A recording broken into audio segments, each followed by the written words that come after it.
Magandang araw mga ka-individual. Sa video na ito, ating pong babalikan ang mga kwento, buhay at gawa tungkol kay Dr. Jose Rizal.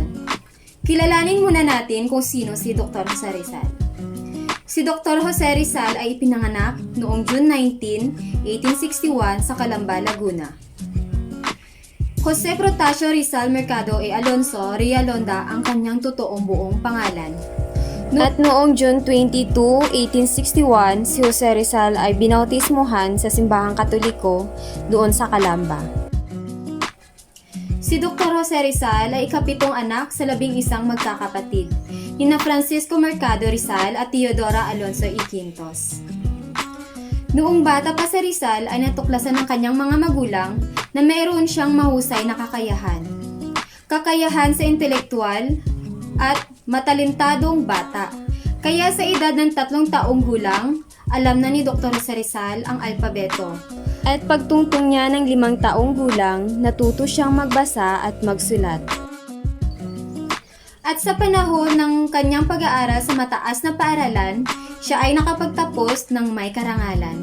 Sa edad ng 16, siya ay nakapagtapos sa Ateneo Municipal de Maynila. Atin pang bigyan ng pansin ang pinakaunang tula ni Dr. Jose Rizal na isinulat noong siya'y 8 taong gulang. Ipinararating sa tulang ito sa kanyang mga kababata na dapat nating bigyan ng halaga ang ating wika.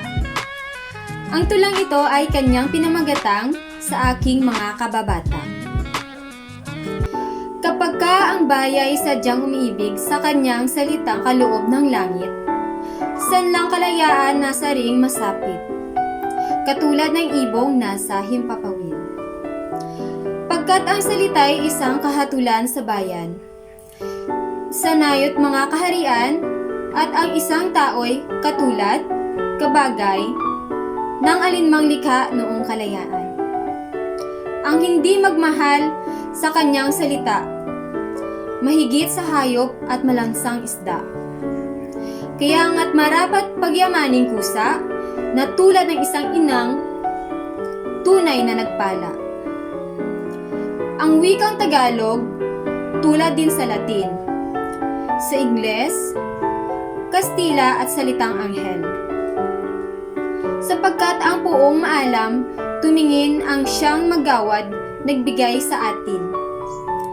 Ang salita natay huwad din sa iba, na may alpabito at sariling letra. Sa kanya ay nawalay dinatna ng sigwa, ang lunday sa lawa noong dakong una. Sa kapanahunan noon ni Dr. Jose Rizal hanggang sa panahon ngayon ay naging inspirasyon natin ang karanasan at gawa sa buhay ni Dr. Jose Rizal.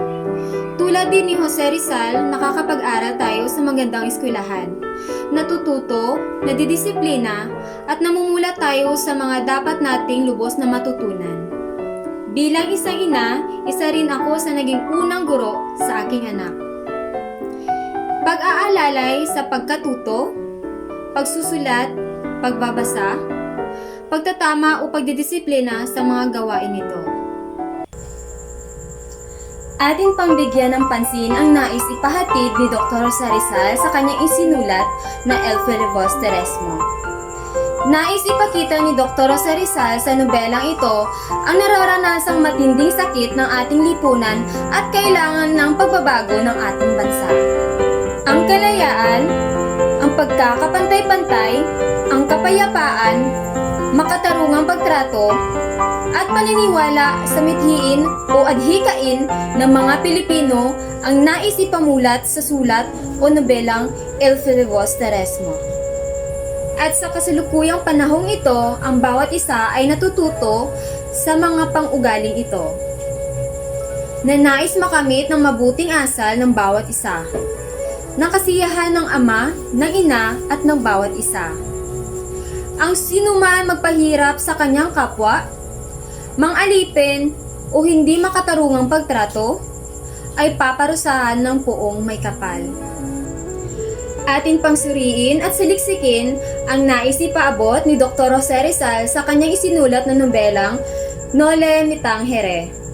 Isinulat ni Dr. Jose Rizal ang nobelang Noli Me Tangere upang maisakatuparan ang mithiin ng magamit ang edukasyon sa pagkamit ng kalayaan at kaunlaran para sa bansang Pilipinas. At upang matugunan ang mga paninirang puri na ipinaratang ng mga Kastila sa mga Pilipino at sa bansa.